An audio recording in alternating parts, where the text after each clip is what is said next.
India രാജ്യത്തെ ഗവൺമെൻറ്റിൻ്റെ ഇപ്പോഴത്തെ സ്ഥിതിയെപ്പറ്റി ഇപ്പോഴല്ല കുറച്ച് കാലമായിട്ടുണ്ടായിരുന്ന ചർച്ച. ഇപ്പോൾ ഉദാഹരണത്തിന് ഉസ്താദ് തന്നെ ഈ NRC തുടക്കത്തിൽ അവതരിപ്പിക്കപ്പെട്ട സമയത്ത്, ഇപ്പോൾ അത് മാറ്റിവെച്ചിരിക്കുകയാണ്, തുടക്കപ്പെട്ട സമയത്ത് ഉസ്താദ് തന്നെ വിളിച്ചിട്ടുള്ള ഇപ്പോൾ കുറച്ച് ആൾക്കാരെ ചർച്ചയ്ക്ക് വേണ്ടി അതിനെപ്പറ്റിയുള്ള കാര്യങ്ങൾ അറിയാൻ വേണ്ടി വിളിച്ച കൂട്ടത്തിൽ ഞാനും ഉണ്ടായിരുന്നു.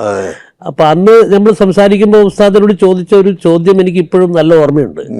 അതായത് ഒരു ആധുനിക രാഷ്ട്രത്തിൽ അവിടെ ഭരിക്കുന്ന ആൾക്കാർക്ക് ആ രാഷ്ട്രത്തിൽ ആരാണ് ജീവിക്കുന്നതെന്ന് അറിയാനുള്ള അവകാശമുണ്ട്. അപ്പം അങ്ങനെയുള്ള അവകാശം ഒരു സ്ഥലത്ത് നിൽക്കുമ്പോൾ ഈ NRC പോലെയുള്ള ഒരു നടപടി എങ്ങനെയാണ് ഒരു മർദ്ദനോപാധിയായി മാറുന്നത് എന്ന് ഉസ്താദ് എന്നോട് ഇങ്ങോട്ട് ചോദിച്ചു. അപ്പം ഞാൻ അതിന് പറഞ്ഞ മറുപടി എന്താണ്, ഈ രാജ്യം ഇപ്പോൾ ഭരിച്ചുകൊണ്ടിരിക്കുന്ന സംഘപരിവാറിൻ്റെ അതിൻ്റെ രാഷ്ട്രീയ പ്രാതിനിധിയായ ഭാരതീയ ജനതാ പാർട്ടിയുടെ ഒക്കെ പ്രത്യയശാസ്ത്രം എന്താണെന്ന് വിശദീകരിച്ചുകൊണ്ടാണ് ഞാൻ അന്ന് മറുപടി പറഞ്ഞത്. ഇപ്പോഴും അവസ്ഥയുണ്ട്. ഇപ്പം നമ്മൾ ഛത്തീസ്ഗഡിൽ കണ്ടതൊക്കെ ഇത്തരത്തിലുള്ള ഒരു രാഷ്ട്രീയ പ്രത്യയശാസ്ത്രത്തിൻ്റെ തുടർച്ചയാണ് എന്ന് വിശ്വസിക്കുന്ന ഒരുപാട് ആൾക്കാരുണ്ട്. അത്തരത്തിലുള്ള ആ ഒരു വിശ്വാസത്തെപ്പറ്റിയും ആ ഒരു സ്ഥിതിവിശേഷത്തെപ്പറ്റിയും ഉസ്താദിൻ്റെ അഭിപ്രായം എന്താണ്? ഞങ്ങൾ പിന്നെ രാഷ്ട്രീയമായി ഒരു വിഷയത്തിലും വീഴ്ചപ്പെടാറില്ല.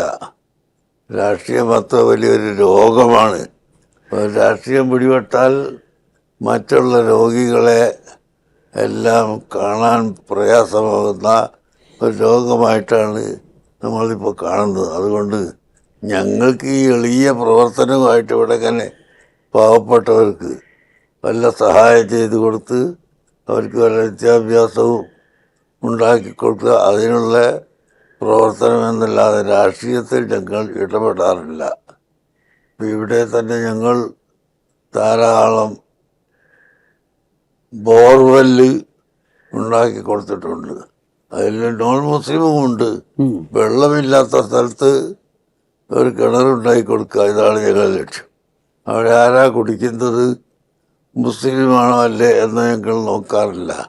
അപ്പം അങ്ങനെ ഞങ്ങളെ കൊണ്ട് കഴിയുന്ന കാര്യങ്ങൾ മറ്റുള്ളവരോട്, നിങ്ങളെപ്പോലത്തെ ആൾക്കാരോട് പറഞ്ഞിട്ട് കാശ് വാങ്ങിയിട്ടെങ്കിലും ഇവിടെ ചെയ്തു കൊടുക്കും.